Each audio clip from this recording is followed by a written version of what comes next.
Alright, here we are with our next bit of Dragon Ball Z Legendary Super Warriors. Let's check Gohan's status real quick here, with his details. See, he got 1 experience. He'll level up after the next chapter. But let's go to our deck here and take out this 3-stage attack because it's such a useless card. We'll put in this brand new Continuous Punch that I got. As for other cards Gohan gets down the line, we've seen most of his attacks here. He does have his own defeat attack. He has 2 actually. One that's very basic, it does the same damage as the Masenko, and one that's really damn powerful, that's really hard to come by, and that I will not be getting until at least New Game Plus here. He also gets access to a beefed up Kamehameha that he can only use in his Super Saiyan states, as well as a double team attack, which is his father-son Kamehameha, which does ridiculous damage, but you don't get to use it too often, because there's only like 3, maybe 4 team battles in this game. Anyway, our next battle's against Nappa. Nappa, as I said, is definitely a bit of a wake-up call. He is deceptively powerful, especially in his HP stat. He has very high HP, which makes sense given the time, but no one's stats really change over the course of the game. Excuse me. I decreased my guard. I believe defense is a hidden stat in this game, but don't quote me on that. Anyway, for the fight with Nappa, what we want to do is move into the air, because then he's more likely to use his beam attack. Nappa has, for a one-off character, he actually has 3 attacks in this game. He has a weaker beam attack, which is his Ki Blast Bomb or something like that, I think that's what it's called. He has Lightning Cannon, which is a stronger beam attack, and you do not want to get hit by that. And worst of all is his defeat attack, the End Slasher, the Nappa Slasher, whatever it's called. Avoid that. And to avoid that, the best way to do that is to get into the air because he's more likely to try his beam attack on you.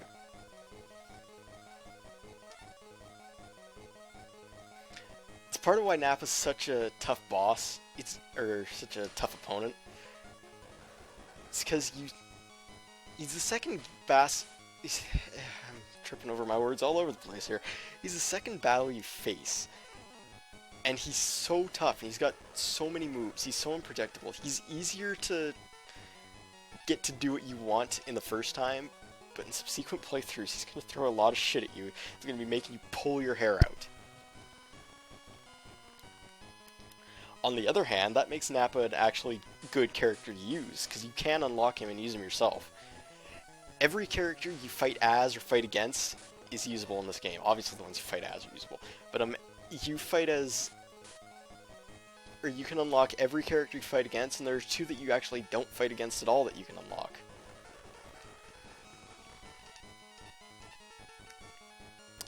Toss the continuous kick, we always have access to it. I'd rather be using Masenko anyway, it's a bit more powerful in an attack. Damn, he's really knocking my guard down here. Which is also the problem here, because he will do shitloads of damage with your guard decreased. I believe Nappa's best stat is his HP. He has some of the highest HP in the game. But his strength is nothing to shake a stick at either. His speed is low though, thankfully. And his ki isn't great, but not bad either. You just have to get around that huge HP pool. Like Gohan has 80 HP at this point. Nappa has 105 at base, I'm fairly certain.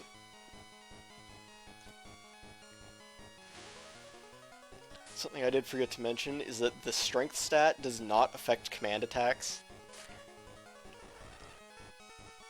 Damn, this just keeps throwing me shit that I don't want. I'll get rid of an energy bomb, I guess. Nappa's an opponent that you really want to follow when he uses his gather power. He's moving forward, so he's very likely to use a high-powered stage attack, like a 4-stage attack or something. Now, you do not want to use one of your big attacks yet. You do not want to use one against Nappa, because then that's when he'll get unpredictable and just start throwing whatever he has in his hand. Because if he just happens to have a lightning bomb or a End Slasher in his hand, it's really going to hurt, and you're not going to like it.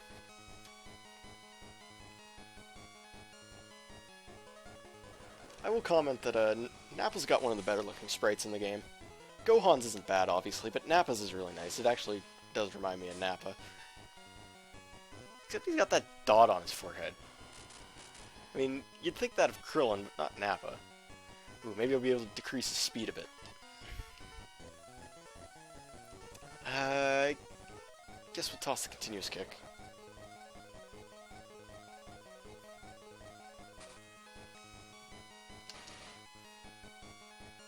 So I kind of bought this game on a whim. Like, during the late 90s and early 2000s, like just about anyone, I was on a huge Dragon Ball Z kick, and I had to have every video game that was Dragon Ball Z. As long as I could play it, I had to have it. It started with Budokai, which was a good game for its time. It hasn't held up too well, but the sequels are definitely better. Then I got Ultimate Battle 22, which I played the shit out of as a kid, but looking back, it's a really, really bad game.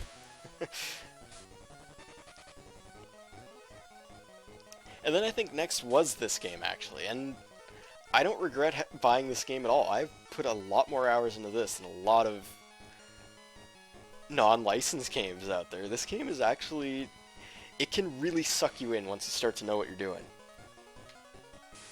Okay, he's moving back, and he's probably going to gather power. Or I'm going to predict wrong, and he's just going to blast me, and it's going to hurt. But, as a safety precaution, we're going to move back. Oh, he didn't. He's already being unpredictable, and there's nothing I can do about it.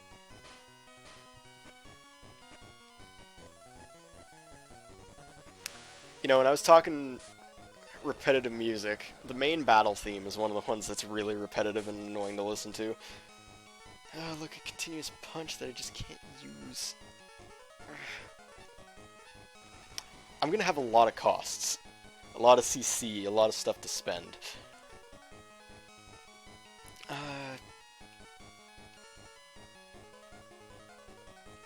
We'll drop the continuous punch, because I have a higher beam stat. Makes sense if you ask me.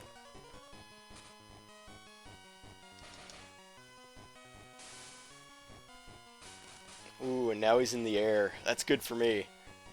But at the same time, he might be about to use a big attack here. So we're just going to hope for the best, because I only have that one avoiding card and I don't want to waste it. Good, he's gathering power. Now, I'm not sure if Nappa or Vegeta is the first enemy you encounter that can use a 5-stage attack.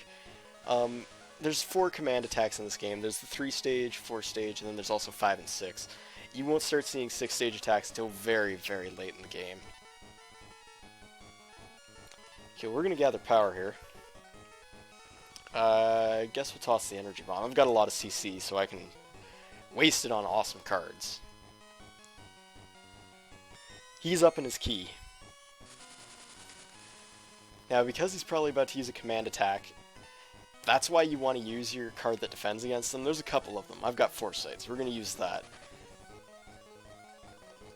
And it's because he can knock you around. Like, if he knocked me onto the ground, I'd be playing like 50-50 here. Like, oh geez, do I have to avoid for the end slasher or something? Now, if you mess up a command attack, or if it gets blocked, you'll see that little input come up. And if you press A at the right time, you will block it. Or you will block the counter attack, I should say. If you press B, on the other hand, you can continue on with the attack. Anyway, let's hit him with Masenko. Then we'll hit him with another Masenko. Then we'll hit him with whatever I've got. Ooh, and he moved forward too. That's gonna hurt like a bitch. Yeah, that did a nice sum of damage. Ah, but he moved onto the ground. Damn.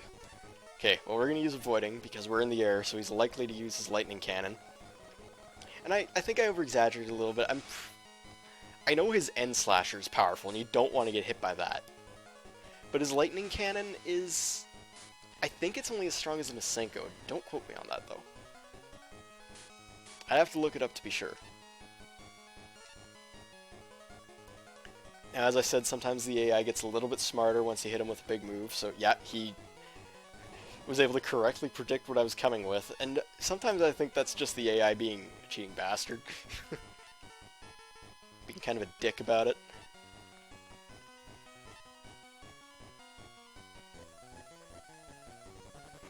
But we'll see what I come up with next. Maybe I'll have the the right card to hit him with.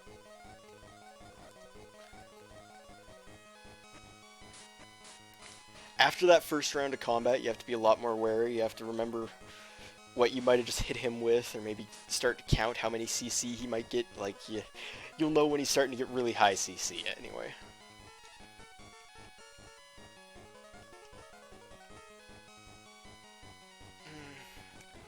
We'll give the Masenko a shot, see what happens. Looking back, maybe I should use the Kamehameha. It's a bit weak for attack. Ah, he moved back. Okay, well... Oh, that did some good damage. He must have moved... Yeah, he did move into the air. Okay, so rather than using Bulma, we're going to use Endurance, because I think he's going to hit me with something. Oh no, I might have made a grave mistake here. Ooh, this is going to be interesting.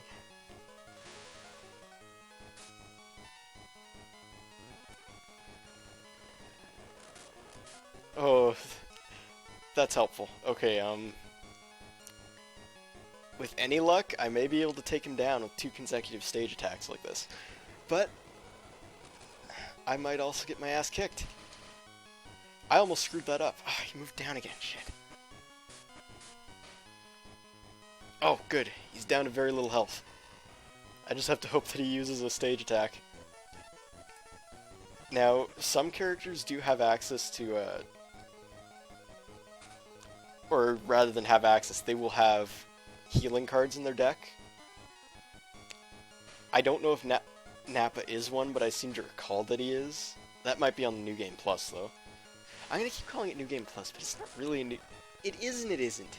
It's basically just playing through the story again with everything you've unlocked. Okay, now I could use Energy Wave, but he might use Avoiding, so we're just gonna use the 3-stage attack here. Because that should take down that last little bar of health that he has. That doesn't necessarily mean he has 1 health, it might mean he has 2 or 3, because he has a high health pool. But with any luck, it'll do him in, and I'm getting out of there scot-free. This should level up Gohan as well. Yep, Gohan level up. Now, I have access to the Kamehameha, the Teoken, which is a card I do not have, and another Endurance. What did I have this set as? Right. Okay, so I could get another Endurance, but we're going to get the Teoken here. Teoken is a... It's Surusen's attack. There's a translation I've never seen before. I'm pretty sure that's supposed to mean Tenshinhan. But Teoken, it blocks defeat attacks, but it's only usable by certain characters. However, it can be put into the limits. So you can put this into your limits and always have access to a guard against defeat attacks. So that's why we're picking it, because certain characters can use it. Goku is one of them. Krillin's another. I believe Cell can use it too. I believe that's the 3 that can use it.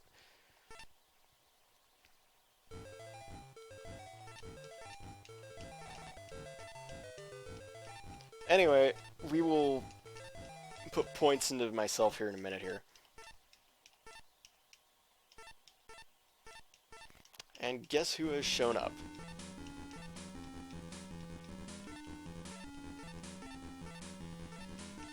So you don't fight Nappa again as Goku, which isn't so bad. Instead, the next fight is, as it says right here, Goku vs. Vegeta.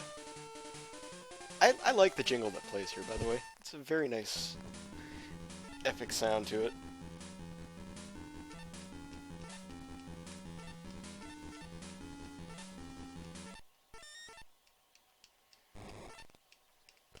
So obviously we're about to unlock Goku here, because it's Goku vs. Vegeta, and you do unlock certain characters automatically. Some are a pain to unlock, I'm not gonna lie.